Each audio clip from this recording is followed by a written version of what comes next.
السلام علیکم ورحمۃ اللہ وبرکاتہ۔ آفس سے تھکی ہاری خاتون چھٹی کے بعد گھر جانے کے لیے بس میں سوار ہوئی۔ سیٹ پر بیٹھ کر آنکھیں موند کر تھوڑا سا ریلیکس کرنے کی کوشش کرنے لگی۔ ابھی بس چلی ہی تھی کہ اگلی قطار میں بیٹھے ایک صاحب نے اپنا موبائل نکالا اور اونچی آواز میں گفتگو شروع کر دی۔ ان کی گفتگو کچھ اس طرح سے تھی: جان، میں غفور بول رہا ہوں، بس میں بیٹھ گیا ہوں اور گھر ہی آ رہا ہوں۔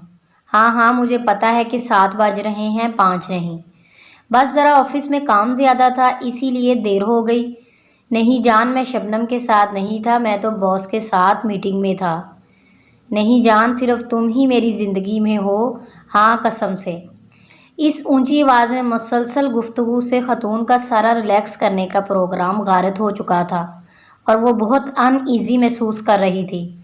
کافی دیر بعد تک بھی جب یہ سلسلہ جاری رہا تو خاتون کی ہمت جواب دے گی۔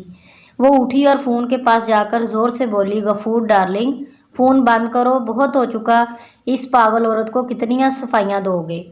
اب غفور صاحب ہسپتال سے واپس آ چکے ہیں، لیکن پبلک مقامات پر انہوں نے موبائل کا استعمال مکمل طور پر بند کر دیا ہے۔